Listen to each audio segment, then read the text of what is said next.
आज तक रेडियो सुनता है सारा जहां।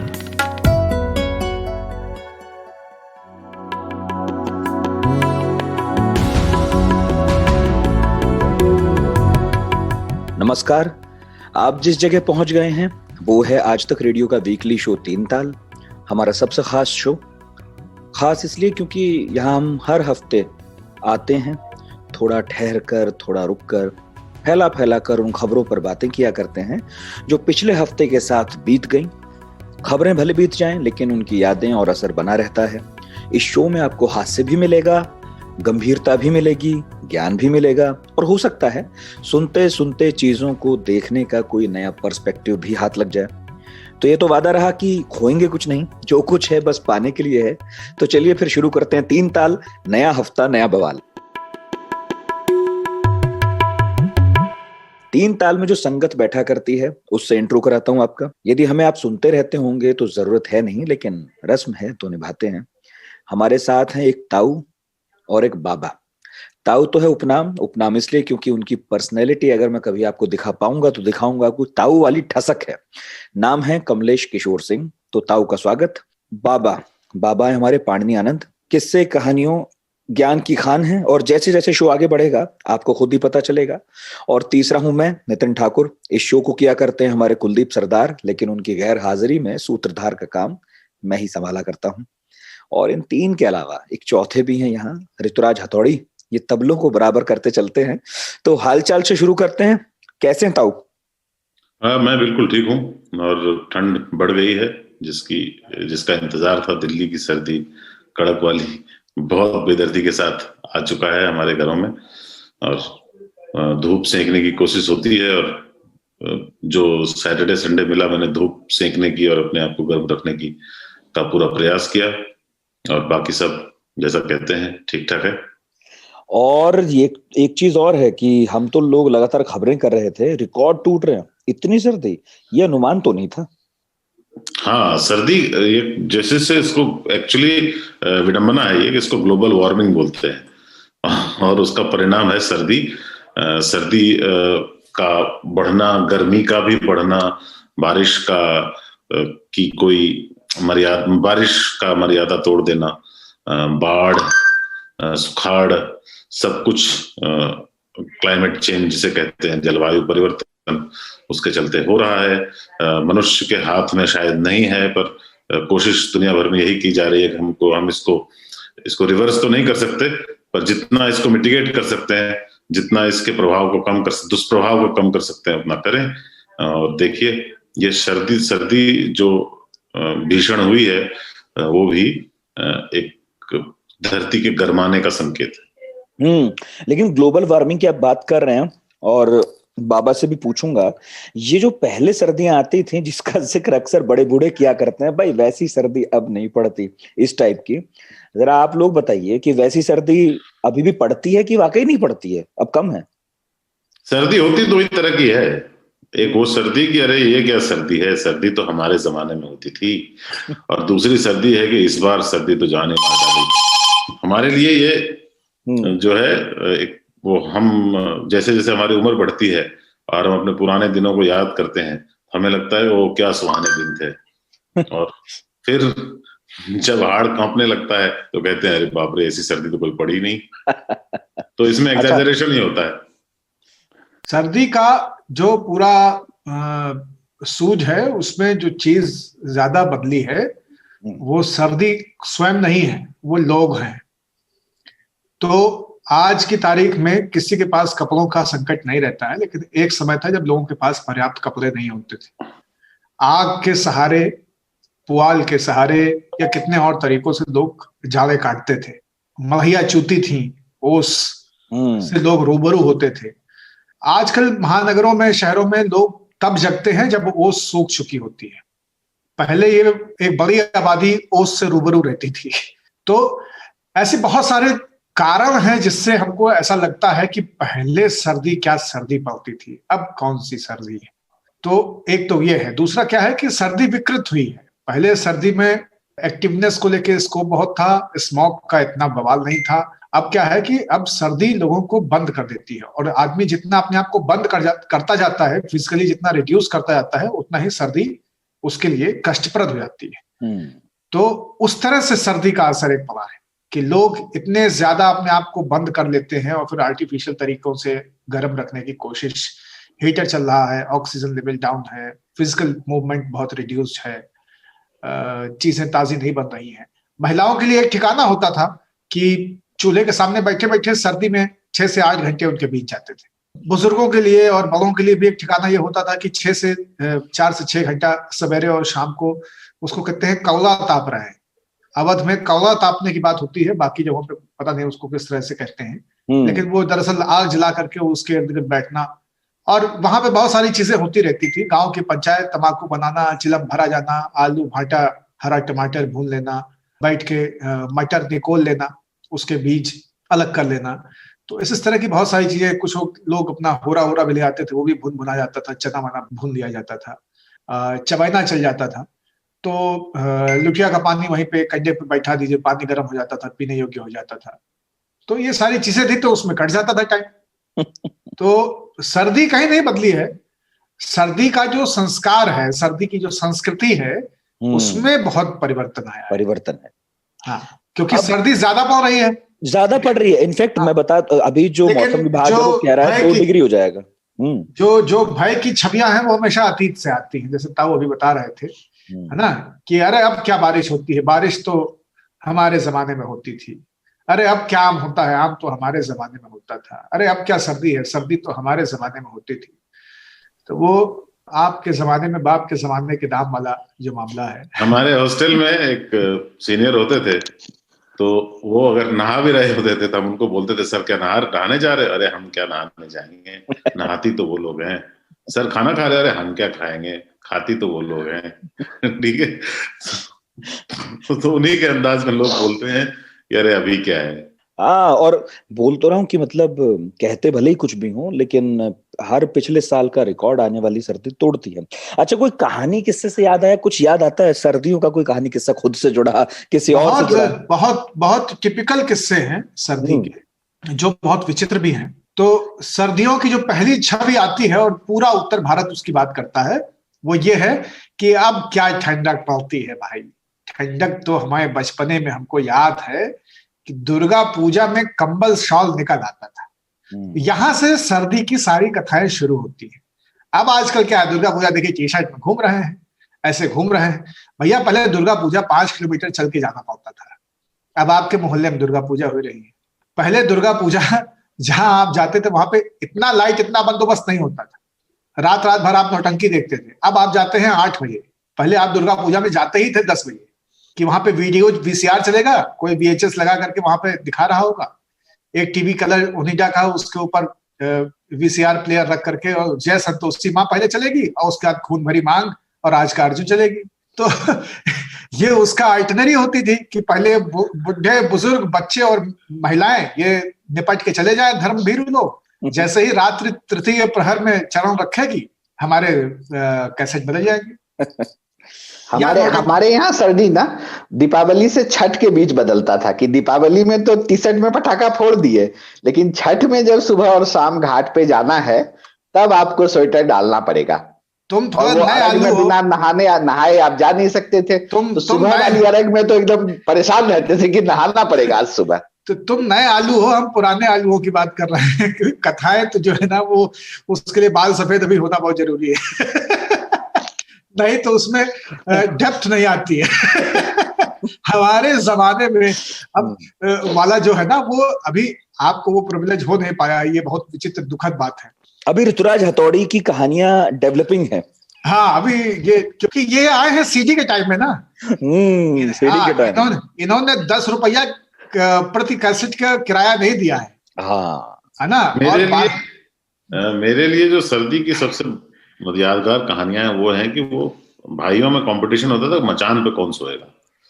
क्योंकि खेत वहां पे जो है ना, वहां पे जो बिछावन होती थी वो नेवार की होती थी, पुआल या जिसको पराली बोलते हैं लोग। तो वो 4 खंभों पे खड़ी एक मीनार पे खटिया बंधा होता था, और उस पे 2-3 लेयर होती थी पहले उसकी पराली की, उसके ऊपर गद्दे रख रहते थे, और उसके बाद रजाई और खुली, मतलब उसको उसमें हवा रोकने की भी प्रबंध किया जाता था। पर सबसे ये होता था कि यार, अब जब मैं बड़ा था तो मैं कहता था मेरी तो जिम्मेदारी है, मैं ही जाता हूँ। एक टॉर्च लेकर और एक किताब ले ली और रेडियो।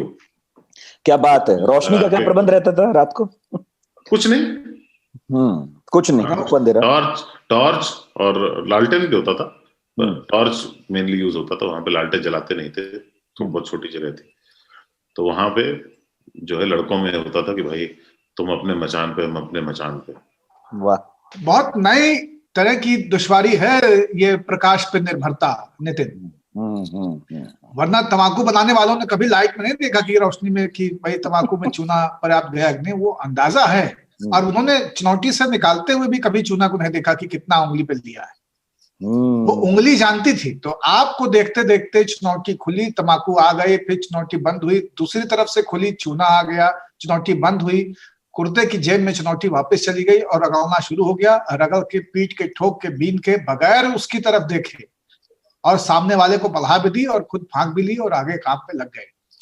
ये तो है। तो ये प्रकाश की आवश्यकता कभी होती नहीं थी। हाँ। और दो तीन चीजें हैं जो कि आज के लोगों को नहीं पता है, क्योंकि अब सब तरह की सब्जी सब मौसम में मिलती है। जाड़े की शुरुआत यानी सब्जियों की शुरुआत थी, उसमें भी खास तौर पे साग। बारिश में बहुत सारी सब्जियां नहीं होती हैं। तमाम सारे कुकुरबिटम्स जो हैं, जैसे लौकी, तरोई, करेला, नेनुआ, ककड़ी, खीरा, परवल, इनकी लताएं अतिरिक्त पानी की वजह से गल के सड़कें खराब हो जाती थी, तो ये सप्लाई बंद हो जाती थी। और अन्य तरह की चीजें वो खत्म हो जाती थी, तो कंद प्रकंद पे निर्भरता बढ़ जाती थी। तो जिमी कंद, आलू, इस तरह की चीजें बारिश में ज्यादा चल रही होती थी, जो कि संचित करके रखा जा सकता है। तो जाड़े की शुरुआत, हरियाली की शुरुआत है चौके में। वाह, है ना? हाँ, साग, हरी मटर, गाजर, मूली के पत्ते, सरसों के पत्ते, बथुई, करमुआ का साग। हालांकि करमुआ जाड़े से पहले आ जाता था, क्योंकि जहां जहां पोखरे में पानी भरता था उसको नारी का साग कहते हैं, नाली का साग, गंदे पानी के किनारे वो हल जैसी छत वाले साग होते हैं। फिर चौलाई, पालक, बथुई, चीजें। हाँ, चना तो शुरू होता था। चना थोड़ा सा लेकर हम लोग गांव जाते थे इसी समय, तो झोंगड़ी आता था, पूरा फाक देते थे। हाँ, लेकिन जाड़े की शुरुआत में चने का अगौरा होता था, यानी उसकी नई पत्ती। और वैसे ही अगौरा होता है मटर का, जो सरपेंट होता है, क्वाइल्ड, टेलीफोन के तार जैसा, खाने में बहुत मीठा लगता है। और तीसरा एक अगौरा होता है जो जानवर खाते हैं, मनुष्य नहीं खाते हैं, वो होता है गन्ने का अगौरा। तो सूखी पत्ती से टटिया बनती है, यानी कि रोक हवा की, और हरी पत्ती चारे में कट करके जानवरों को मिलती थी, क्योंकि ये चरी का मौसम नहीं है, ये बरसीन और गन्ने के अगौरे का मौसम है। तो ये हरियाली की आमद एक पहली चीज है। दूसरा, कपड़ों की बदन और बिस्तर पे बहुने की, ये दूसरी वो चीज है कि जब आपकी देह और बिस्तरे दोनों पे कपड़ों की संख्या और वजन, है ना, क्वांटिटी और क्वालिटी दोनों में संवर्धन हो जाता है। और तीसरी चीज जो मुझे अपने बचपन से याद है, कि सबसे महत्वपूर्ण चीज जो है, अगर बहुमत आबादी की, अब उस तरह की निर्भरता नहीं, लेकिन पहले तो बहुत थी, अभी भी है, वो है पुआल पे, जिसे आप पराली कहते हैं। तो जो पराली जला देते हैं वो अलग किस्म के गांव हैं, अलग तरीके की सोच है। नहीं तो हमेशा धान हाथ से काटा गया और नीचे से काटा गया, उसको पीटा गया, धान अलग हुआ, और धान की जो पौध है, यानी जो पराली है, या जिसे हम उत्तर भारतीय लोग पुआल कहते हैं, हाँ, पैरा कहते हैं। और अगर उसको सही कर दे, अंग्रेजी वाला पैरा नहीं है ये पैरा है, है ना, तो कहे पैरा बिछाए हैं, पुआल बिछाए हैं। इसकी बिलनी बनती थी, तो इसको गठिया करके बैठने की मचुआ बनते थे, पीढ़े जैसे। इसकी चटाइयां बनती थी मोटी, दलितों के परिवारों में और निर्धन लोगों के, गरीबों के परिवारों में, ग्रामीण अंचलों में। ये सबसे, क्योंकि ये गुड कंडक्टर, बैड कंडक्टर, जो सुचालक और कुचालक समझते हैं ऊष्मा ऊर्जा वाला, उनके लिए है कि ये इतना भयंकर तापमान रोधी है कि अगर धरती पे आप इसे बिछा दें तो उसके ऊपर आपको ठंड नहीं लगेगी, नहीं लगती। गर्माता है ये। और इसीलिए जब मुझे 2-3 घटनाएं याद हैं, और बाकी तो उसका जनरलाइज वर्जन है, कि ब्याह की बारातें जाड़े की मौसम में जब प्राइमरी पाठशालाओं में रोकी जाती थी गांव में, तो उन कमरों में पहले पुआल फेंका जाता था, पूरा पुआल बिछता था, फिर ऊपर दरी पड़ती थी, फिर दरी पड़ती थी। हाँ, और फिर अगर कोई ठीक ठाक संभ्रांत परिवार है तो वो गद्दों की भी व्यवस्था करता था, अदरवाइज वही दरी के ऊपर बिछावन होता था, सफेद चांदनी चादर बिछती थी, उस पर लोग बैठते थे और वहीं पे बारात निपट जाती थी। पुआल से ही कार्तिक के नहान और देव उठौनी एकादशी, इन सब की यात्राएं निपट जाती थी। गंगा स्नान में बैलगाड़ियों के ऊपर उनको वो आपके कूल्हों की हड्डियों को बजा न दें रास्ते पे चलते हुए, और ठंडक से भी बचे रहें, इसलिए उसको शॉक रेजिस्टेंस बनाने के लिए उसके ऊपर पुआल पड़ता था। धर्मशालाओं में जो गंगा किनारे रेत में कैंप लगते थे, उनका बेड पुआल ही होता था। तो पुआल इतनी महत्वपूर्ण चीज रही है। तो ये जो 2 एलिमेंट्स हैं, कपड़ों का और हरियाली का, उसके बाद तीसरा बहुत महत्वपूर्ण एलिमेंट जो है वो पुआल का रहा है। पुआल जलने में बहुत बुरा होता है, धुआंता ज्यादा है, जलता कम है। गेहूं का अगर कभी कतराई ना हो तो वो बहुत तेज जलता है, इसलिए धान में आग लगने की घटनाएं कम होती है, गेहूं में आग लगने की घटनाएं ज्यादा होती है। भूसा भी जो बनता है वो इसीलिए गेहूं के पौधे से बनता है, पुआल से नहीं बनता है। पुआल का भूसा लोग बनाने की कोशिश करते हैं, लेकिन नखरीली गाय उसे खाती नहीं है, क्योंकि उसके बड़े बड़े ढूंढे होते हैं और वो उनके मुंह में चुभते हैं खाते समय। छोटा महीन भूसा हमेशा महंगा होता है और हमेशा सुरुचिपूर्ण होता है पशुओं के लिए। तो ये 3 चीजें हैं। चौथी चीज जिसके बिना बात जाड़े की कभी नहीं हो सकती है, चाहे दुनिया कहीं भी पहुंच जाए, सबसे पुरानी छवियों से लेके और आने वाले भविष्य में भी, वो है अग्नि, ताप, तपिश। तो आग के बिना जाड़े की बात नहीं है, चाहे वो हीटर में नए कृत्रिम तरीके से पैदा की गई ऊष्मा हो, या घरों में जलाए गए ढेरिया हो, कंडे हो, धनिया हो, पुराने गिरे हुए पेड़ हो, बीनी बिनौली लकड़ी हो, अरहर के काने हो, सरसों के ठूंठ हो, और भांति भांति की चीजें, बेहया के डंडे, ढैंचे, टूटी हुई चरपैया, ऐसी बहुत सारी चीजें हैं जो जलने के इस्तेमाल आती हैं। एक हम लोगों के यहाँ एक हमारी नानी बनाया करती थी, बोरसी कहते थे उसको, मिट्टी का छोटा सा, जिसमें गोईठा रख के जलाते थे। वही शहर आते आते ताई का रूप लेता था, जो जिससे मकान बनाते हैं ना, ताई में लोग लकड़ी जलाते थे। तो बोरसी से ताई तक का सफर मैंने देखा है। आप हमें बहुत बार कहते हैं बहुत पुराने हो, इतने भी नए नहीं है मतलब। तो ये 4 चीजें हैं। और एक चीज की चर्चा जरूर होनी चाहिए, तिल, जो हमारे यहाँ अभी उपयोग में नहीं होता है, वो 14 जनवरी के बाद उसका मुक्त उपयोग होता है। तिल, मकर संक्रांति को तिल संक्रांति भी बोला जाता है हमारी तरफ। और फिर वो जाड़े में फिर हमारी तरफ बोलने तो बताते चले किस तरफ। ये पूर्वी भारत में, पूर्वी भारत। तो जाड़े में फिर खुदा ने खिलवाए तिल के लड्डू रे। वो मतलब खुदा ही खिलाता है वो तिल के लड्डू का, वो महात्म्य है। नजीर अकबराबादी ने लिखी थी। और आगरा बाजार जो नाटक था, किनका था सर? वो हबीब तनवीर। हाँ, हबीब तनवीर का। तो हबीब तनवीर साहब ने उसको इम्प्रोवाइज किया, नजीर अकबराबादी का है। हाँ, नजीर अकबराबादी की। तो उसमें वो जाड़े में फिर खुदा ने खिलवाए तिल के लड्डू रे। तो ये मैं जब भी पहला तिल का लड्डू मुझे मिलता था मकर संक्रांति को, 14 तारीख को, तो मैं ये जरूर एक बार गाता था। तिल वाला भी बड़ा ट्रांसफॉर्म हुआ। जब मैं गांव में रहता था तो तिलवा मिलता था, वो चीनी वाला, जो फर्श पे चीनी गरम करके बिछा के और उसको वो तिलवा बनाते थे। शहर आते आते वो तिलकुट हो गया। तिलकुट। तो इसमें 2 अलग अलग वर्ग हैं। इसको भी जाड़े की एक बहुत सुंदर छवि है, बिताओ ने छेड़ दिया है तिल का प्रसंग। तो मैं बताता हूं आपको कि इसमें क्लास किस तरह से है।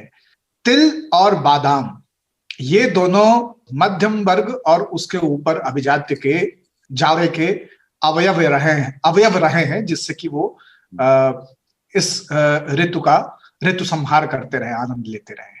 तो लेकिन गरीब की रसोई में क्या गया, क्योंकि तिल बहुत एक्सपेंसिव रहा है हमेशा से, और उसके ऊपर कुलीनों और सवर्णों का कब्जा रहा है ना।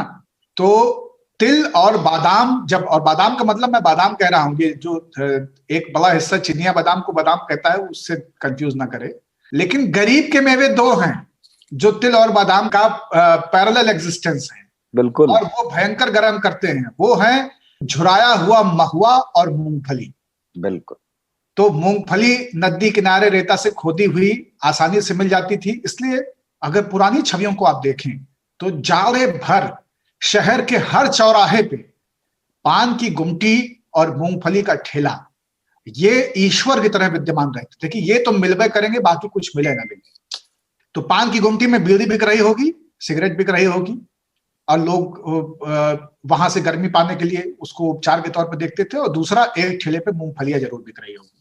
तो ये मतलब नॉर्थ की जो हमारी छवि है वो यही है। और उसके साथ में अब थोड़ा सा डीजेनरेट हो गया है, तो अब वो नमक पिस्सा वाला वो देते हैं, काला नमक पुलिया में बांध के देते हैं। नहीं तो हमें जो याद है कि मूंगफली के लिफाफे के अंदर वो हरी चटनी का एक खोचा फेंकता था अच्छा। अखबार में, और वो चटनी धनिया और लहसुन की पत्ती, हरी मिर्च को नमक के साथ ठुर्रे को पीस करके बनाई हुई होती थी। निहायत तीखी लेकिन एकदम कंटाप में चटनी होती थी वो। और वो जो दो मूंगफली फोड़ करके उसका छटकारा होता था, उसके सहारे कितनी मधुशालाएं खाली हो गई, कितने जाड़े बीत गए। तो वो अलग छवि है। दूसरा जो मैंने बताया वो महुआ है। तो महुआ सुखाया हुआ ब्राउन हो जाता है, जो सफेद फूल आप देखते हैं, उसको चुराई के भी खाते हैं। जाड़े में जिन महिलाओं को प्रसव होता है उनको उनका जो सठौरा बनता है, हरीरा बनता है, वो उसी महुए, अजवाइन और गोल से बनता है। ये सर्वसुलभ होता है, आसानी से मिल जाता है, बहुत सस्ता होता है। उसी महुए के तेल से या उसी महुए से बनाई हुई शराब से मालिशें होती हैं। टूटी हुई हड्डियां, बाई के दर्द, गठिया, इन सबका जाड़े में जो नैसर्गिक तकलीफें हैं जाड़े की, उन सबका उपचार होता है।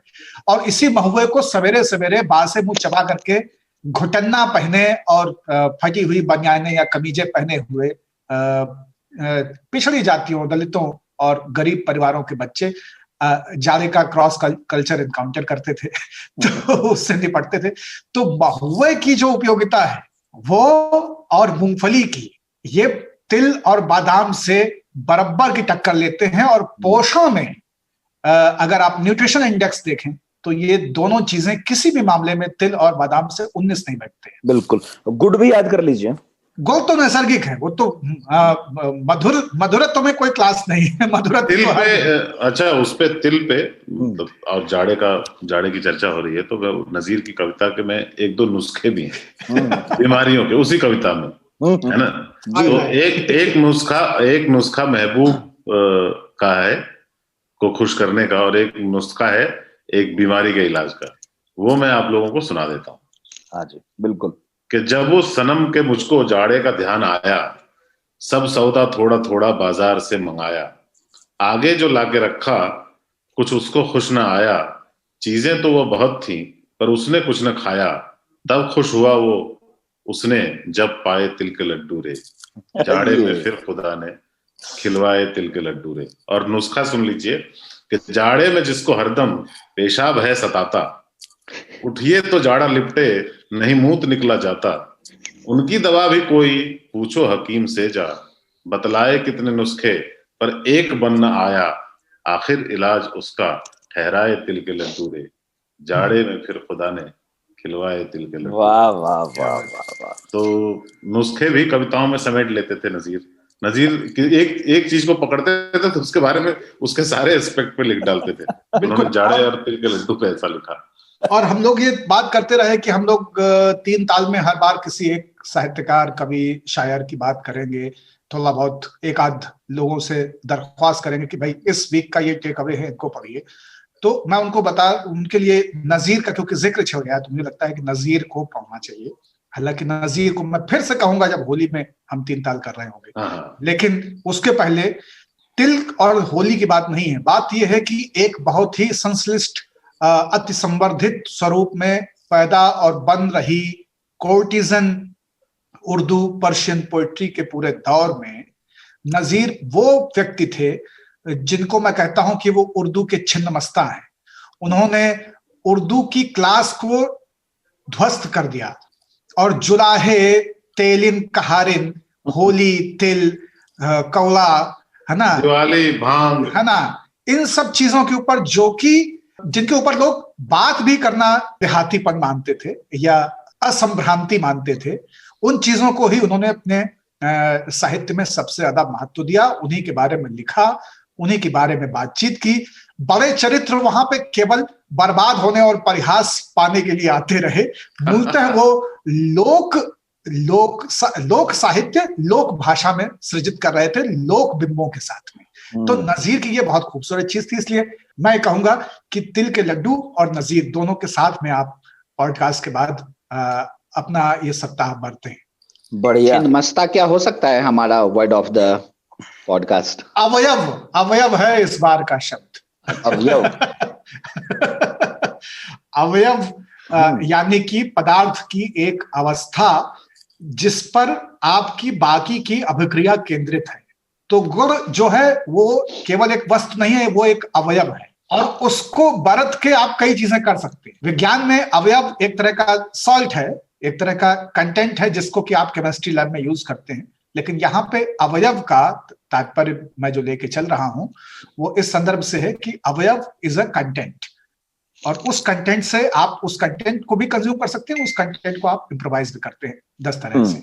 तो ठीक है, आधे घंटे का वक्त बीत गया ठंड पे हमें बात करते करते। हाँ, ठंड में एक सुकून देने वाली जो खबर आई वही हमारा पहला बिजार न्यूज है। एयर इंडिया को लेके खबर है। एयर इंडिया ने कहा कि भैया जो 60 साल से ज्यादा के उम्र के लोग हैं उनके टिकट को हम आधा कर देंगे, उन्हें आधा ही पैसा चुकाना पड़ेगा। ये बात ठीक है, अच्छी बात है कि बुजुर्गों से आधे पैसे लिए जा रहे हैं, लेकिन इसका मजेदार पहलू यह है कि एयर इंडिया अपने आप को बेचने की कोशिश में लगातार लगी हुई है कि भैया कोई आओ और हमें खरीद ले जाओ, और कोई उसे खरीदार नहीं मिल रहा। वो किन पैसों से चलता है हम सबको पता है। ऐसे में ये कितना सही है कि आप एक तरह का कंसेशन, एक तरह का डिस्काउंट आप ऑफर करते हैं ऐसे समय में जब आप बिल्कुल वर्स्ट कंडीशन से गुजर रहे हैं फाइनेंशियली। तो यही हमारा विजार का टॉपिक है और इसी बहाने बात करना चाहेंगे कि कंगाली में आटा गीला कहते हैं कमलेश सर, क्या कहेंगे एयर इंडिया के इस स्टेप घर में नहीं दाने अम्मा चली बुनाने। हाँ, दाने वाने नहीं है, पर सीनियर सिटीजन्स को यात्रा में छूट तो रेलवे में भी दी जाती है। रेलवे की हालत भी उतनी अच्छी नहीं है, उनकी वो भी भुनाने चले हैं। मैं इस कदम का जरूर स्वागत करता हूँ। सीनियर सिटीजन्स को की आमदनी नहीं होती जिस तरह से आप नौकरी करने वाले लोगों की होती है, वो पेंशन पे रहते हैं, उनकी आधी तनख्वाह होती है तो उनका भाड़ा भी आधा ही होना चाहिए। रह गई बात जहां तक बेचने वाले की, तो वही है कि बाजार में बैठा हूँ, खरीदार नहीं है। तो उनकी हालत यही है, वो बाजार में बैठे हुए हैं, पर खरीदें तो जो भी खरीदेंगे वो शायद नुकसान में नहीं रहेंगे। ये देश का फ्लैग कैरियर है, तो आप तो एक तो प्राइड की बात है कि एयर इंडिया उनकी होगी जो भी खरीदते हैं।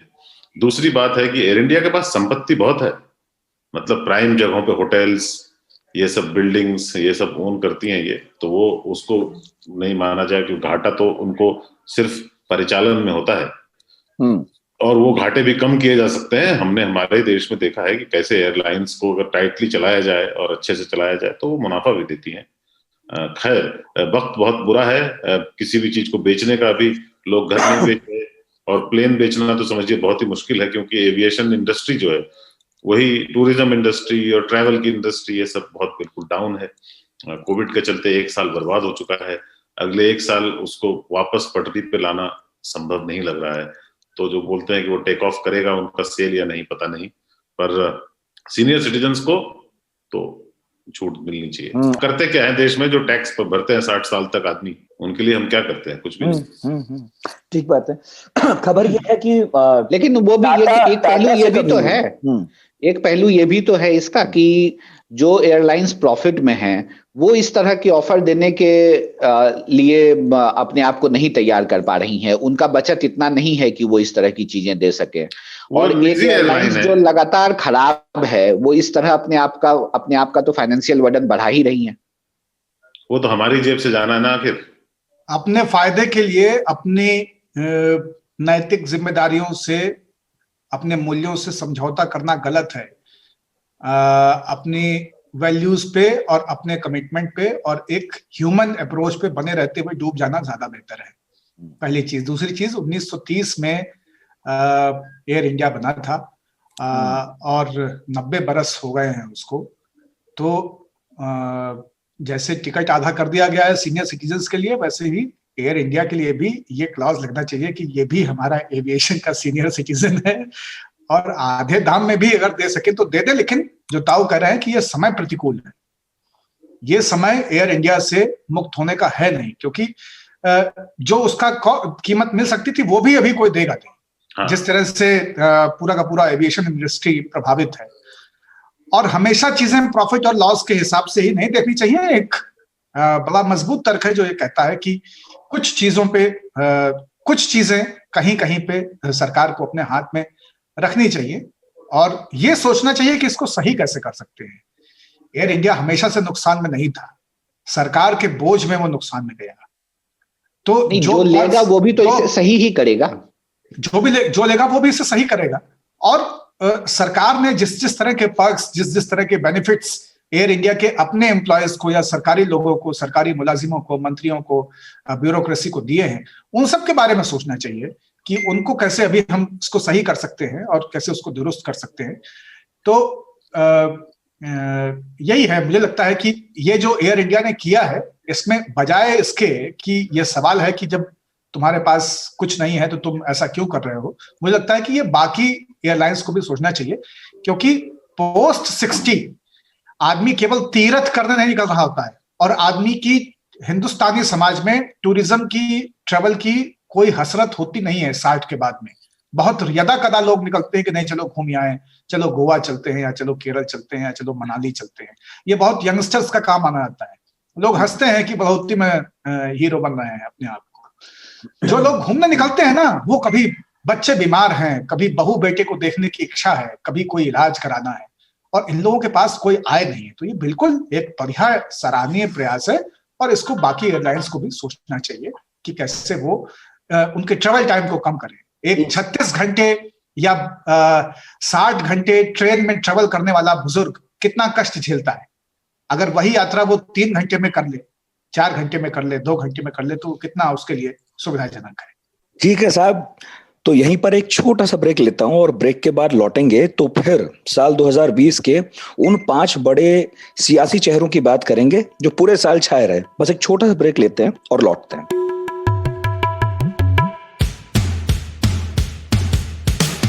आज तक रेडियो, aajtak.in/radio, ये हमारा पता है, लेकिन हम आपके पसंदीदा ऑडियो प्लेटफॉर्म्स पर भी हैं।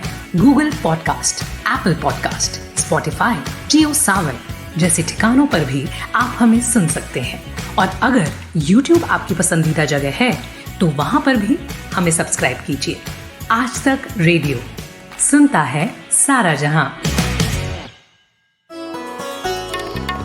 आप सुन रहे हैं आज तक रेडियो। ब्रेक के बाद स्वागत है आप सभी का। यह है 3 तयाल, नया हफ्ता नया बवाल, और हमारी जो महफिल है वो जमी हुई है। थोड़ी देर पहले हमने जाड़ों पर बात की, और जो 5 सियासी चेहरे 2020 में छाए रहे, अब जरा उन पर बात हो जाए। सियासत तो खूब हुई इस साल कोरोना के साथ साथ। तो बाबा, कौन से 5 ऐसे बड़े चेहरे आपकी लिस्ट में हैं जो 2020 में छाए रहे पूरी सियासत प्रदेश की? बिल्कुल। तो अगर इन 5 चेहरों की बात करें तो इसमें नए लोगों का, नई उम्र के जो नेता हैं, उनका वर्चस्व आपको एक तरह से देखने को मिलेगा, और उन्हीं को लेकर के इस बार चर्चाएं नहीं राजनीतिक गलियारों में। मुझे लगता है कि सबसे बड़ा जो नाम इस बार उभर के आया राजनीति के पटल पे, वो है भारतीय जनता पार्टी के नए राष्ट्रीय अध्यक्ष जेपी नड्डा। बिहार में एक तय रणनीति के साथ अमित शाह की अनुपस्थिति में पूरे चुनाव को संभालना, और एक बड़ी, सबसे बड़ी पार्टी के तौर पे भाजपा को लेकर के आगे आना, और उसके बाद में उनमें पूरा विश्वास और पूरा सम्मान और पूरा एक तरह से सहमति दिखाया जाना प्रधानमंत्री द्वारा दिल्ली में बिहार चुनावों के परिणाम के बाद सभा में जब उन्होंने जेपी नड्डा के बारे में अपना पूरा विश्वास व्यक्त किया, तो वहां से भारतीय जनता पार्टी को एक नए अध्यक्ष का चेहरा भी मिला और उसके साथ साथ एक संदेश भी बीजेपी ने और नरेंद्र मोदी ने देने की कोशिश की कि ये कोई एक व्यक्ति एक चेहरे या एक तरह की चीज पर निर्भर पार्टी नहीं है। हमारे यहाँ अलग अलग जगहों से लोग उभर करके निकल करके आ सकते हैं और फ्रंट लाइनर हो सकते हैं, पार्टी प्रेसिडेंट बन सकते हैं, बड़े पदों पे जा सकते हैं। तो जेपी नड्डा मुझे लगता है कि the biggest takeaway of the year है पॉलिटिक्स के हिसाब से। इसके बाद में जो दूसरा नाम है वो मैं देता हूं तेजस्वी को, कि जिस तरह से भले ही नतीजे कुछ भी रहे हों, लेकिन बिहार चुनावों में पहले चरण के मतदान से 1 महीने या 40 दिन पहले तक जो एक धारणा थी कि विपक्ष कहीं नहीं है और ये इजी केक वॉक है, इसमें कुछ भी नहीं निकलना है, उसको तेजस्वी ने जिस तरह से पलटा, ध्वस्त किया और बड़े बड़े धुरंधरों को नाको चने चबवा दिए। किसी की हिम्मत नहीं पड़ी काउंटिंग के दिन 2 बजे तक 3 बजे तक बहुत कॉन्फिडेंट होकर के ये कह पाने की कि नहीं चीजें बदल जाएंगी या चीजें ऐसी हो जाएंगी। तो वेल प्लेड, मतलब कई बार ऐसा होता है कि मैन ऑफ द मैच या मैन ऑफ द सीरीज जो है वो ऐसे व्यक्ति को चला जाता है जो कि हारी हुई टीम का होता है। तो दैट हैज हैपेंड विद तेजस्वी कि वो शिवाजी की एक लाइन है, गढ़ आला पर सिंह गेला। मुझे लगता है कि हाँ, सिंह आला गढ़ गेला वाली स्थिति हो गई है। सही कह रहा कि एक नेता तो मिल गया बिहार को, परिणाम कुछ भी रहा हो। तीसरा नाम मैं बहुत टाइम नहीं लगाना चाहता हूं, वो है कि राजनीति के संकुल में बहुत दिनों से अपने पिता की छत्र छाया में उस स्टीरियोटाइप को तोड़ने की कोशिश कर रहे एक कांग्रेस के चेहरे सचिन पायलट, जिन्होंने इस बार विद्रोह से शक्ति और ख्याति, यश और अपयश दोनों अर्जित किए, बने रहे अपनी प्रतिबद्धता तक पर और पार्टी में अभी भी मौजूद हैं। ज्योतिरादित्य की तरह एक निर्णायक स्थिति में होकर भी उन्होंने पार्टी को नहीं छोड़ा है और उसी पार्टी में उनका विश्वास है। उस हलचल ने अशोक गहलोत जैसे कांग्रेस के सबसे बड़े रणनीतिकार और राजनीति के पंडित की कुर्सी की चूल्हे हिला दी थी कुछ समय के लिए। तो सचिन पायलट तीसरा नाम है। 2 नामों का जिक्र मैं इसलिए करूंगा क्योंकि उन्होंने एक तरह से उपलब्धि हासिल की है जनादेश बिहार का, और उसके इर्द गिर्द जिस तरह से हैदराबाद की चर्चा हुई, जिस तरह से बंगाल की चर्चा हो रही है, उसमें कभी अपने विरोधियों के कारण और कभी अपने खुद के कारण ओवैसी जो है वो एक बड़े चेहरे बन के उभरे हैं। और 5वां नाम केजरीवाल का, जिन्होंने सीएए, एनआरसी, इन तमाम सारी चीजों के बावजूद 2015 की पुनरावृत्ति दिल्ली के राजनीतिक पटल पे कर दी है और वो वापस इस वर्ष की शुरुआत में अपनी सत्ता को बचा पाने में, अपनी सीट को बचा पाने में और दिल्ली में मुख्यमंत्री बने रह पाने में कामयाब रहे। तो मुझे लगता है कि नेता बहुत सारे हैं और बहुत सारे लोगों की अलग अलग उपलब्धियां हैं। ये 5 नाम मेरी किताब में साल 2020 के हैं। अच्छा, तो ताऊ ये बताइए कि यही 5 नाम आपकी लिस्ट में भी है कि एक आध इधर उधर भी है? नहीं, यही 5 नाम है। अगर इस देश के राजनीतिज्ञों की चर्चा की जाए तो ये 5 नाम जो बाबा ने गिनाए हैं, ये पांचों टॉप 5 के लिए बिल्कुल फिट बैठते हैं और उनकी उपलब्धियां भी इन्होंने गिनाई थी। तो और उसमें आप अगर ध्यान देंगे तो शायद 2021 में तेजस्वी के लिए बहुत ज्यादा उथल पुथल वाला वक्त नहीं होगा साल, पर अरविंद केजरीवाल के लिए ये साल बहुत सारी घटनाएं अच्छी बुरी लेके आ सकता है। सचिन पायलट के लिए, सचिन पायलट काफी मजबूत हो गए हैं। हमने सोचा था कि सबने सोचा था इनफैक्ट कि जब उन्होंने गहलोत सरकार की चूल्हे हिला दी और फिर उनको अपने कदम वापस लेने पड़े तो वो राजनीतिक रूप से कमजोर हो गए हैं, पर ऐसा नहीं है। तो इस साल में उनके जीवन में भी कुछ, मैं हॉरोस्कोप नहीं पढ़ रहा पर मैं ये देख सकता हूँ ऐसा ही लगा। हाँ, और ओवैसी भी इस साल बहुत लाइमलाइट में रहेंगे, क्योंकि जो जहां चुनाव हो रहे हैं खास करके बंगाल में, हो सकता है वो केरल में भी धमक दें, और तमिलनाडु में भी बात करें दूसरी पार्टियों के साथ, तो वो भी अपनी जो उनका जो राजनीतिक कद है वो बढ़ेगा ही इस साल में। नहीं, मैं हथौड़ी जी से अनुमति लेके थोड़ा सा मामला डाइवर्ट करना है चाहूंगा ओवैसी के नाम पर। उन्हें लेकर हमेशा ये बात होती है कि भाजपा से उनका रिश्ता क्या कहलाता है, और बात वो अच्छी कहते हैं। वो कहते हैं क्यों भाई, मेरा हक नहीं है क्या कि कहीं मैं जाऊं चुनाव लड़ूं? आप लोग यही क्यों कहेंगे कि भाई मैं हैदराबाद नहीं रहूं? इस पर आपकी मैं टिप्पणी चाहूंगा। वो बी टीम सी टीम जो लोग बोलते हैं ना उनको, वो देखिए वो राजनीतिक आरोप है। और कुछ कुछ जो एनालिस्ट भी हैं वो इस नजरिए, कुछ एनालिस्ट इस देश में ऐसे हैं जिनका ये वो विपक्ष की एकता के लिए मरे जा रहे हैं। उनको लगता है कि हाँ, वो खुल के लिखते भी हैं कि संभव नहीं होगा अगर सभी लोग एक नहीं हो जाएंगे तो बीजेपी को हटना चाहिए। मैं चूंकि निष्पक्ष ऑब्जर्वर की तरह बैठा रहता हूँ, मुझे फर्क नहीं पड़ता कौन है नहीं है, तो उस लिहाज से देखो तो ओवैसी का कहना सही है। वह एक राजनीतिक दल है, रजिस्टर्ड है, वो उनको चुनाव कहाँ लड़ना है इसका निर्णय वही करेंगे। उससे किसी को फायदा हो, सिर्फ इसलिए कि बीजेपी को फायदा ना हो जाए, वह आदमी हैदराबाद तक सीमित रहे, ये क्यों वो डिसाइड करेंगे? वो उनकी राजनीतिक पार्टी है, उनको पर फैलाने का पूरा हक है। सभी लोग उस तरह से, तो फिर केजरीवाल ने अभी बोल दिया कि मैं उत्तर प्रदेश में लड़ूंगा, तो सभी को विरोध करना चाहिए कि आप उत्तर प्रदेश में क्यों लड़ेंगे, आप वोट काटेंगे मायावती और अखिलेश यादव का। पर हकीकत यही है कि हर राजनीतिक दल को राजनीति की ही इसलिए जाती है कि वह अपने पर फैला सकें, अपना ग्राउंड बड़ा कर सकें, बड़े प्ले ग्राउंड में खेलें, बड़े चुनाव जीते हैं और आखिरकार सत्ता में आए। सत्ता के लिए ही सभी राजनीति करते हैं, पावर के लिए ही राजनीति की जाती है, नहीं तो देश के हित के काम तो बैठे बैठे घरों से किए जा सकते हैं। उस हिसाब से अगर देखें तो मैं ओवैसी की जो चाहत है, उनकी जो राजनीतिक आकांक्षाएं हैं, वो बिल्कुल जायज है। उसको लोग आप बी कह लें, सी कह लें, डी कह लें, पर उन्होंने तो दिखा दिया ना 5 सीट और है उनका। एक दूसरे राज्य में उनकी धमक है, महाराष्ट्र में उन्होंने कुछ सीटें जीती थी, अब बिहार में कुछ सीटें जीती हैं, उनकी बंगाल पर नजर है। वो चाहेंगे कि उनके पार्टी का दबदबा अगर नहीं बढ़े तो नहीं बढ़े, उनका पार्टी का विस्तार तो हो। सही बात है, सब ये चाहते हैं।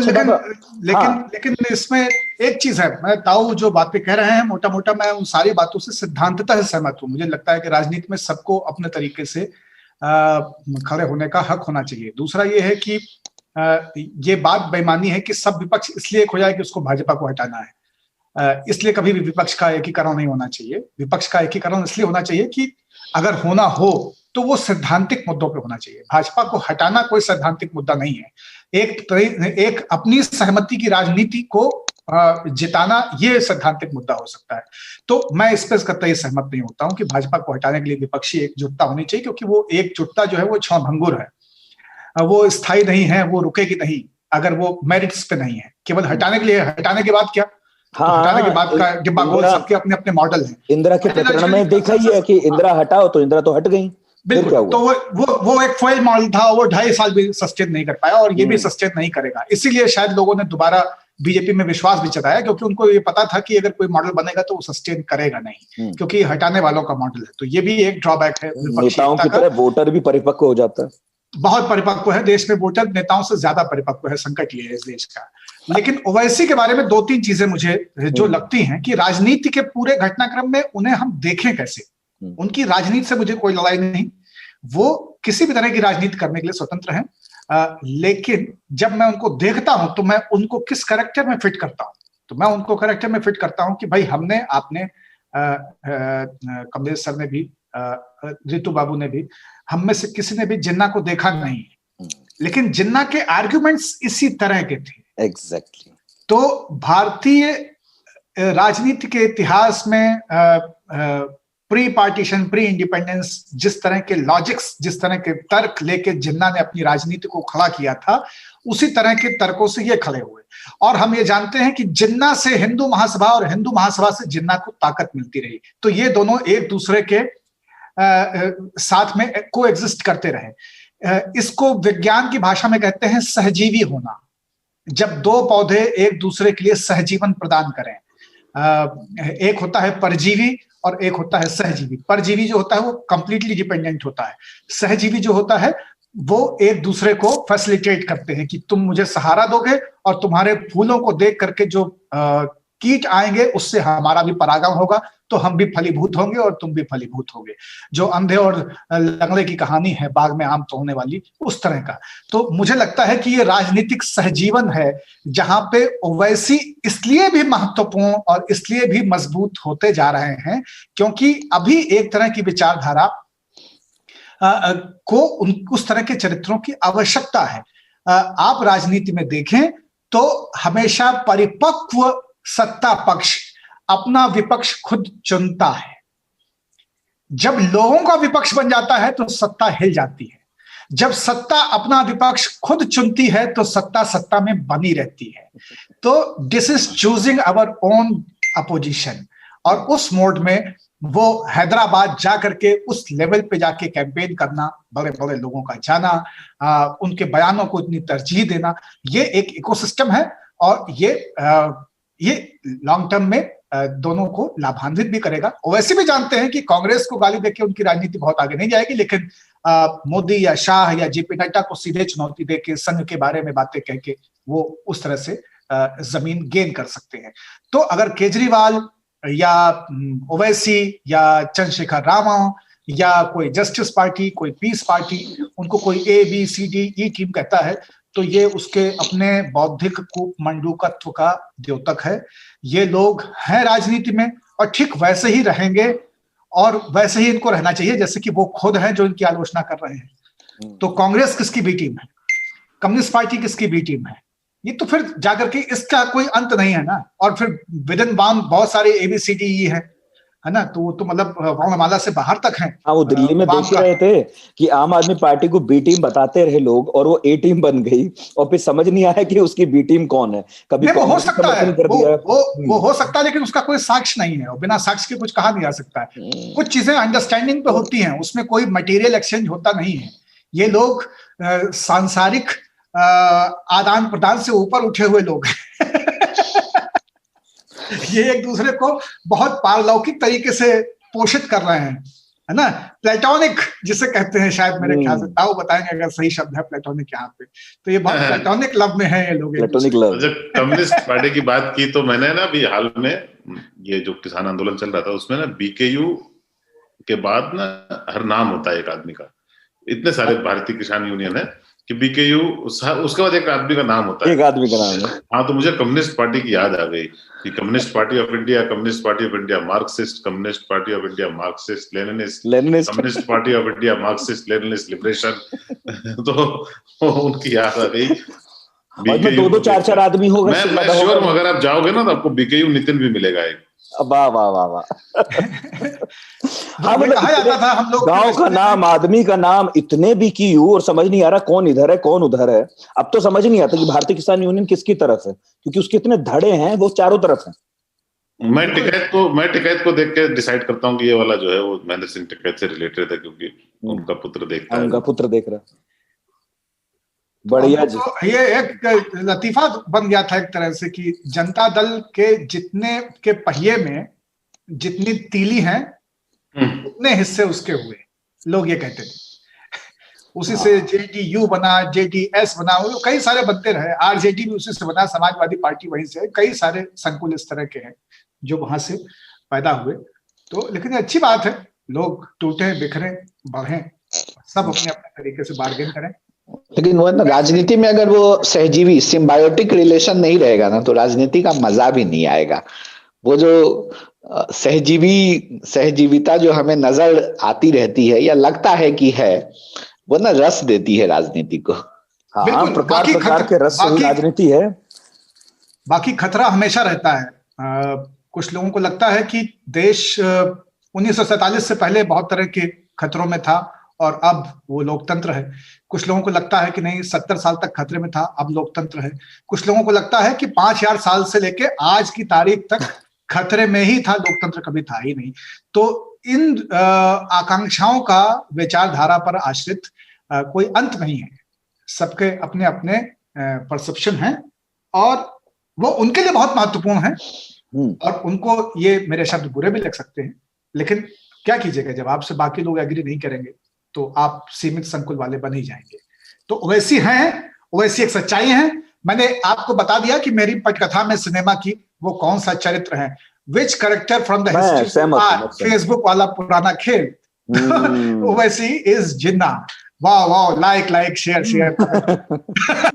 बाबा जो है वो स्पष्ट नहीं कर रहे, लेकिन वो कहना ये चाहते हैं कि देश का एक और विभाजन होगा। लेकिन ओवैसी तो नहीं सर, मैं विभाजन नहीं, मैं कतई विभाजन के बात नहीं कहता हूं, क्योंकि वो मेरा दृश्य नहीं है। मैं जिस भारत की कल्पना करता हूं उसमें पालनी जो पैदा हुए पाकिस्तान और अफगानिस्तान में पले बढ़े, मैं एक ट्रक पे एक चेक का गमछा बांध करके स्टीयरिंग व्हील संभाले हुए लखनऊ से लाहौर जाना चाहता हूं, वहां से मैं पेशावर जाना चाहता हूं, लौटते हुए नवाब बुख्ती के इलाके से होते हुए फिर मैं ईरान के बॉर्डर से बढ़िया जाफरान और चावल खरीद करके लखनऊ लौटना चाहता हूं। फिर दूसरी देग में मैं चलना चाहता हूं कराची, कांधार, काबुल और कांधार की तरफ, कुछ और बेहतर किस्म के खरबूजे खाने, कोई राजनीति करने नहीं, किसी इफ्तार में नहीं। मैं चाहता हूं कि और बेहतरीन मेवे मैं लेके आऊं वहां से, क्योंकि हमारे यहाँ की किशमिश जो है थोड़ी सी कमजोर हो गई है। कुछ और तरह के जाफरान। बाबा ये तो अखंड भारत के लिए खड़ा, ये तो दो तरह से संभव है। वही मैं कह रहा हूं कि या तो अब चीन सड़क बना दे, हम मान जाए इधर से उधर तक, या फिर अखंड भारत। नहीं, अखंड भारत होगा। एक समय आएगा कि जब अखंड विश्व और अखंड भारत होगा, ये मैं मानता हूं। हो सकता है अब से 100 साल बाद हो, 50 साल बाद हो, 20 साल बाद हो, 2000 साल बाद हो, बॉर्डर खत्म हो जाएंगे। ये इररिलेवेंट चीज है। ये हाल फिलहाल कुछ दशकों पहले बने हैं, ये कुछ ही दशकों तक रहेंगे। इसके पहले सीमाएं अलग थी, इसके बाद भी सीमाएं अलग होंगी। चलिए, आमीन। मैं अभी 2 दिन पहले घर जाने की बात कर रहा था कि घर जाऊंगा। बाबा और मैं दूरी नाप रहे थे, तो हमने कहा जितनी देर में मैं यहाँ से जाके एक रात में हॉल्ट करता हूँ बनारस में, उतनी देर में आदमी लाहौर पहुंच जाए। हाँ, उधर को निकल जाए तो दूरी के हिसाब से इस तरफ से। और जब मैं घर पहुंचता हूँ तो वहां तब तो काबुल में होता। वाह वाह। हाँ, मतलब लगभग ईरान के बॉर्डर पे होते या काबुल होते आप। हाँ, तो अंग्रेजों ने दिल्ली को जो राजधानी बनाई, वो तो नाप के बनाया होगा ना कि दिल्ली से इधर चलें चाहे इधर चलें, समय तो बराबर मिले।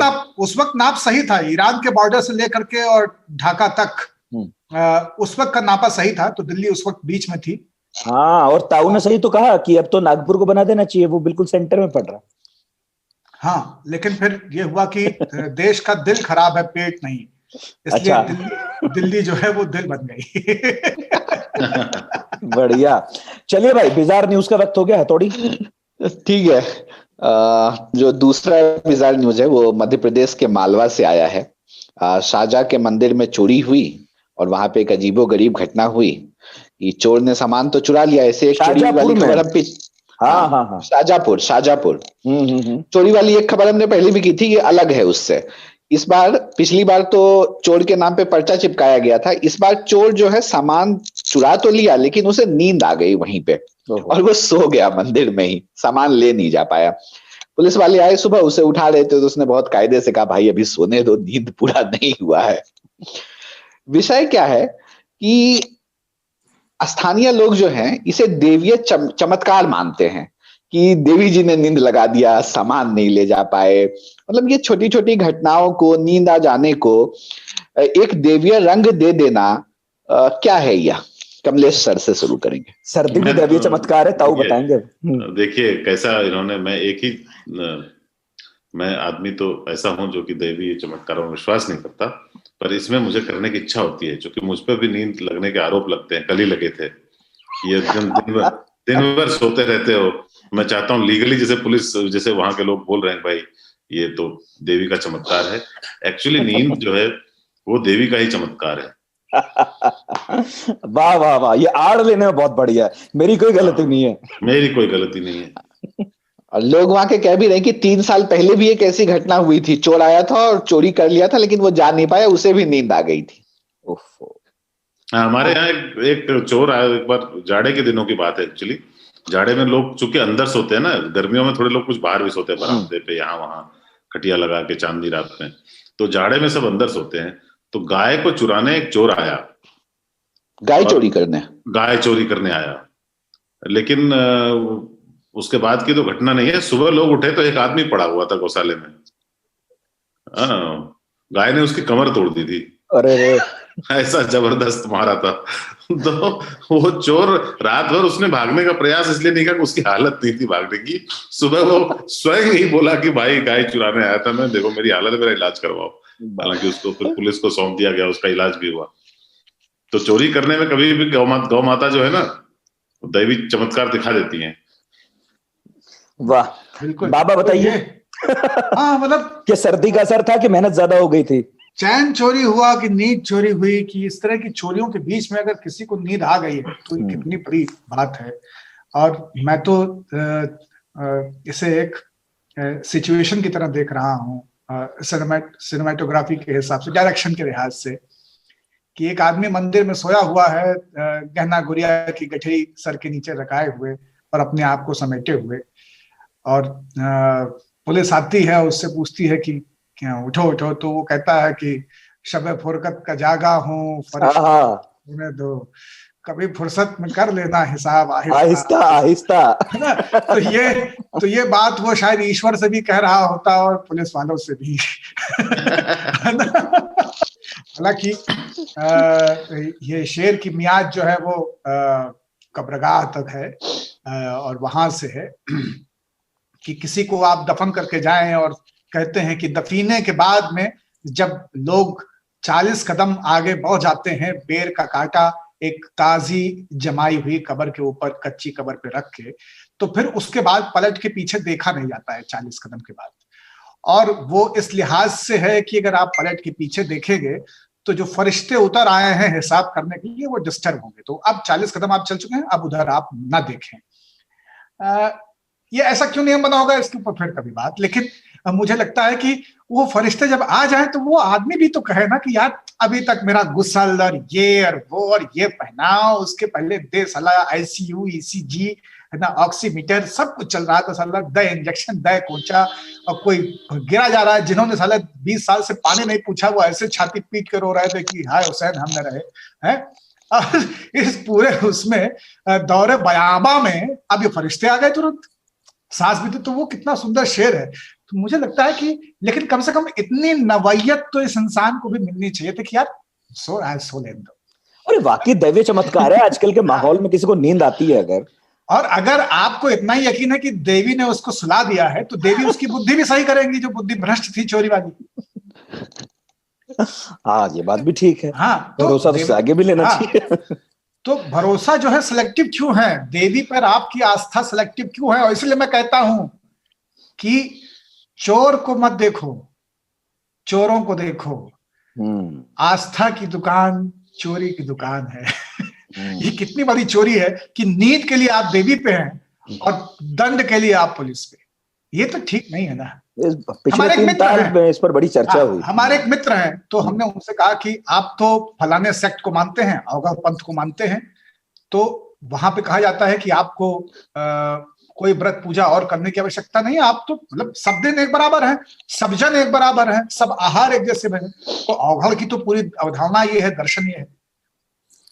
तो फिर आप ये व्रत क्यों रखते हैं कि बिफ्फे को फास्ट रखेंगे, मंगलवार को नॉनवेज नहीं खाएंगे, शनिचर को कुछ और चीज नहीं खाएंगे, फलाने मौसम में ये नहीं खाएंगे, झमकाने में ये नहीं खाएंगे। हमने कहा ये क्यों मानते हैं? तो अवगढ़ पंथ की अवधारणा के विरुद्ध है। तो उन्होंने कहा कि सब अवगढ़ पंथ से थोड़ी मिलेगा भाई साहब, कुछ कुछ काम हनुमान जी से और विष्णु जी से भी तो कराने होते हैं। मान लो इधर से अप्रूवल आ जाए, और बिफ्फे को हमारा कोई टेंडर है साला इसलिए अटक गया क्योंकि विष्णु जी सहमत नहीं थे। हम मंगल को हम कोई गाड़ी खरीदने गए, वो ठीक इसलिए नहीं निकली क्योंकि हनुमान जी गुस्सा थे कि तुम अंडा खाए थे उस दिन मंगलवार को। तो हम कहा कि सबसे बना के रखना पड़ता है। ये है टिपिकल सोच। मुझे लगता है कि ये आस्था की चोरी है। ऑन अ सीरियस नोट, यह आस्था की चोरी। अगर देवता पे इतना यकीन है तो देवता पे फिर पूरा यकीन रखिए, फिर पुलिस को मत बुलाइए भाई। फिर उस चोर का भवितव्य, उसकी चेतना, उसकी बुद्धि, उसके करेक्शन, उसके दंड फिर देवता को तय करने दीजिए। देवता के चमत्कार भी बताएंगे और पुलिस का लाठी डंडा भी चलेगा। ये ठीक नहीं, ये चोरी है आस्था की। सही। तो एक ब्रेक ले लेता हूँ अपनी जिंदगी। हाँ, एक ब्रेक ले लेता हूँ, ब्रेक के बाद लौटूंगा और आपके नाम पर 1-2 खत आए वो भी जरूर पढ़ूंगा, तो उनके लिए जवाब दीजिएगा। हाँ, तो एक छोटा सा ब्रेक है और लौटते हैं।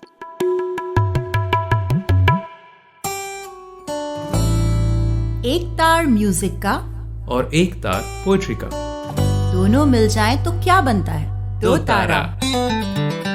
मैं हूँ चिन्मयी और मैं हूँ जोएल।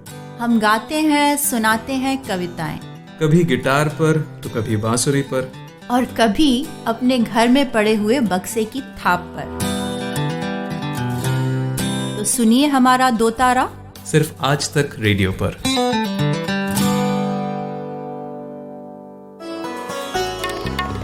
आप सुन रहे हैं आज तक रेडियो। स्वागत है एक बार फिर, और हम 3 ताल के आखिरी चरण में आ गए हैं। और चरण पकड़ूंगा मैं आपके, क्योंकि आपने लिखे खत, इतना इसरार किया। हालांकि सोशल मीडिया पर आपके कमेंट्स हमें आते रहते हैं, लेकिन नागेंद्र त्रिपाठी ने मध्य प्रदेश के नरसिंहपुर से लिखा है, ये गाडरवारा में वो रहते हैं, और मैं चाहता हूं कि आप सभी लोग सुने। आप लोगों के एक न्योता भी है इस खत में। नमस्कार, वर्तमान में टीवी न्यूज चैनलों की भरमार के बावजूद रेडियो आज तक ने अपना श्रेष्ठ मुकाम बना लिया है, और खबरों की निष्पक्षता हो, देश की समस्याएं हो, उन्हें उठाने की बात हो, या कोरोना महामारी से जागरूकता की बात हो, सभी में अच्छा काम कर रहे हैं आप। हाँ, तो आगे ये लिखा है कि आज तक रेडियो ने अपने दायित्व में निरंतर विस्तार ही किया है, सभी को बधाई। कार्यक्रम 3 ताल में बाबा, ताऊ, सरदार अपनी सरल शैली में देश विदेश की गतिविधियों पर जो चर्चा करते हैं वो अद्भुत है। कब समय बीत जाता है समझ में नहीं आता। 3 ताल में बाबा द्वारा लोकतंत्र की नवीन परिभाषा सरल शब्दों में प्रजातंत्र के विशाल विषय को समझाया गया। मेरी बहुत इच्छा है कि 3 ताल की पूरी टीम का कभी हमारे नगर को सानिध्य प्राप्त हो, गाडरवारा नगर में आए। और ओशो, रजनीश का बचपन यहाँ बीता है। यहाँ का तिलक पुस्तकालय आज भी गतिशील है, जहाँ बैठकर ओशो पुस्तकें पढ़ते थे। तो आप आइए और वहाँ जीमिए, आपको बुला रहे हैं नागेंद्र त्रिपाठी। वाह वाह भाई वाह, बहुत बहुत शुक्रिया उनका। और एक खत और है, और ये खत जो आया है वो आया है रोशन कुमार ठाकुर से, और खत भेजा है उन्होंने सऊदी अरब से, और वैसे वो रहने वाले हैं नेपाल के जनकपुर धाम के। तो लिखते हैं, आप सभी को मेरा प्रणाम, मैं रोशन कुमार ठाकुर हाल ही में सऊदी अरब में हूं, और आप लोगों की बतकही 3 ताल बहुत पसंद करता हूं। जनकपुर नेपाल का रहने वाला हूं। हमारे मैथिली बोली जाती है। जब आप लोग बात करते हैं मैं भी वर्चुअली आप लोगों के साथ शामिल हो जाता हूं। एकदम अपना लगता है, जैसे गांव में सर्दी की रात में आग तापने के लिए एक चक्कर में बैठे हों। कार्यक्रम मजेदार है, सूचना मूलक है। हफ्ते में 2 दिन लाते तो अच्छा होता। वक्त मिले तो नेपाल बॉर्डर के इस पार भी कभी आइए, हम भी आपके अपने हैं। तो देख लीजिए, 2 न्योते आ गए आपको। और वो जनकपुर के हैं, तो उनका भी बहुत बहुत शुक्रिया। और अरब में रहते हैं, और हम इस बात से खुश हैं कि हम अपने देश और वहां रहने वाले हमारे भाई नेपाल के, उनके बीच की कड़ी बने हुए हैं, और उनको यहाँ की याद दिला सकते हैं। 2 बार तो शायद, ये तो आप नितिन और सरदार ही डिसाइड करेंगे, पर एक बार तो हम प्रॉमिस करते हैं कि एक बार जरूर हफ्ते में आएगा। बिल्कुल, लेकिन हम उनसे जरूर कहना चाहेंगे कि जो इसकी नींव में चीजें हैं वो कितनी सुंदर हैं। वो हैं नेपाल से, वो हैं सऊदी में, ये कार्यक्रम बन रहा है, रिकॉर्ड हो रहा है भारत में। लेकिन 3 चीजें जो हमें आपस में जोड़ती हैं वो बहुत महत्वपूर्ण है, और हफ्ते में 1 बार या 2 बार फ्रीक्वेंसी मैटर नहीं करती है। महत्वपूर्ण ये है, जो 3 चीजें जोड़ती हैं वो हैं कि हमारी भाषा क्या है, दूसरा है हमारे बिंब क्या है, और तीसरा है हमारा साझा क्या है। क्योंकि भाषा और बिंब जिसे बुनते हैं उसमें जो साझा बीता बरता हुआ है वही आनंद देता है, वही बांधता है। और मैं बिल्कुल इस वक्त ठाकुर साहब के साथ अलाव के सामने बैठा हुआ हूं, वो मेरे एकदम ठीक सामने बैठे हुए हैं। उनके कुर्ते का एक पांचा जो है वो जमीन से टच हो रहा है, और दूसरा उन्होंने अपनी जांघ में दबा रखा है। उनके दाहिने हाथ से शायद एक कलावा नजर आ रहा है मुझे, और उनकी जेब में रखा हुआ एक मोबाइल नजर आ रहा है। तो ताऊ जो है थोड़ा तिरछे हो गए हैं, क्योंकि अब सामने से गर्माहट काफी लग गई है, और दाहिने पैर को गर्माहट देनी है, गर्माइश देनी है। ये सब ज्यादा के बिंब है। देखिए, ये इन्होंने, मैं बता रहा हूं ऐसा कुछ हो नहीं रहा है, लेकिन हम सब के जीवन में ये हुआ है।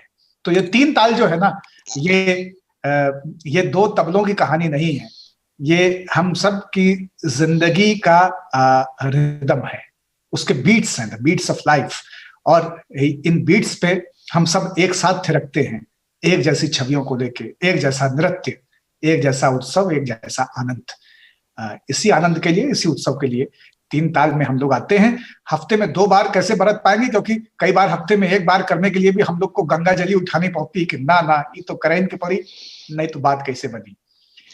तो लंबा भी इसलिए करते हैं कि हफ्ते भर आप सुनते रहे, 10 मिनट आज 20 मिनट कल, मजा बना रहे किश्तों में ही सही। हाँ, बहुत बढ़िया।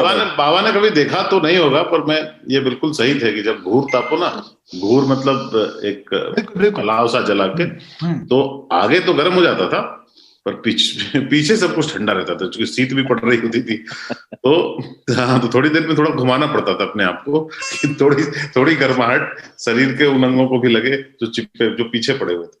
हाँ, बीच बीच में लोग पीठ की तरफ से घूम जाते थे, इधर की तरफ पीठ कर लेते थे, बात चलती रहती थी, बात की रफ्तार अपनी जगह। बनारस के घाटों पे बारिश में भीग करके अपने आप को 360 डिग्री सुखाने का काम हम लोग चिताओं के गिर्द खड़े होकर करते थे।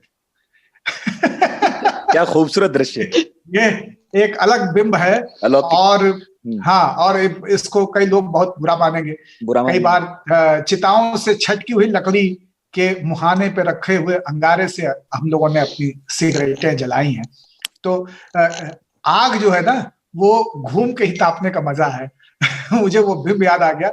और कई बार आप देखेंगे घर में लोगों को कि वो कभी इस एंगल तो कभी उस एंगल, कभी वो दक्षिणपंथी हो जाते हैं आग के सामने और कभी वामपंथी हो जाते हैं, और फिर गर्म हो चुके रों को हाथ से जोर जोर से सोहराते हैं, और इन चीजों का अलग आनंद है। जिस बोरसी का जिक्र मैंने किया था शुरू में, हमने तो उस पे लोगों को हाथ रखते देखा है कि पूरा हाथ रख दिया, पूरा पैर रख दिया उस पे। उसमें मैं बड़ा डर लगता था, जलता नहीं है क्या इन लोगों का। शहरों में बर्तन धोने के बाद अधिकतर महिलाएं और कुछ पुरुष गैस पे चढ़े हुए भगोने के साथ ये करते हैं, उसके आसपास हाथ ले आके अपने आप को थोड़ा कोजी फील कराना चाहते हैं, क्योंकि हाथ जम चुके होते हैं। ये सब जाड़े के बिंब हैं, शहरों के भी और गांवों के भी। तीन त्याल में इस बार इतना ही जाड़े के आगे की कहानियां हम लोग फिर लेके आएंगे भाई। अभी जाड़ा बाकी है और तीन ताल भी बाकी है, और हम लोगों की उम्र भी बाकी है। अभी तो आते रहेंगे, अभी तो सर्दी शुरू हुई है। बिल्कुल, अभी तो सर्दी शुरू हुई है। ये लाते रहेंगे। और मुझे लगता है एक बार पता यहाँ पर जरूर बता देता हूँ, radio@aajtak.com, यहाँ आप हमें भेज सकते हैं जो भी आप हमसे कहना चाहते हैं, तारीफ हो, बुराई हो, जो कुछ भी चाहें।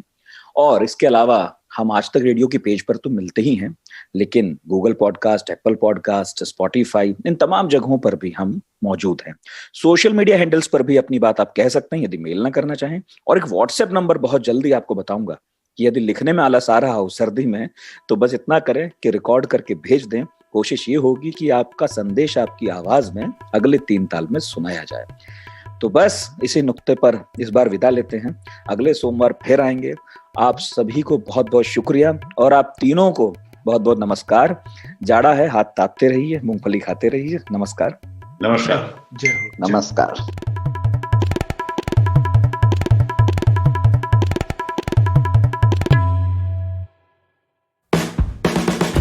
आज तक रेडियो अब सुनिए आज तक की मोबाइल एप्लीकेशन पर भी। प्ले स्टोर से आज तक की मोबाइल ऐप डाउनलोड करें। ऐप में आपको सबसे ऊपर राइट साइड में 3 आइकन दिखेंगे, उनमें से एक जो सबसे बीच में है वो है आज तक रेडियो का आइकन।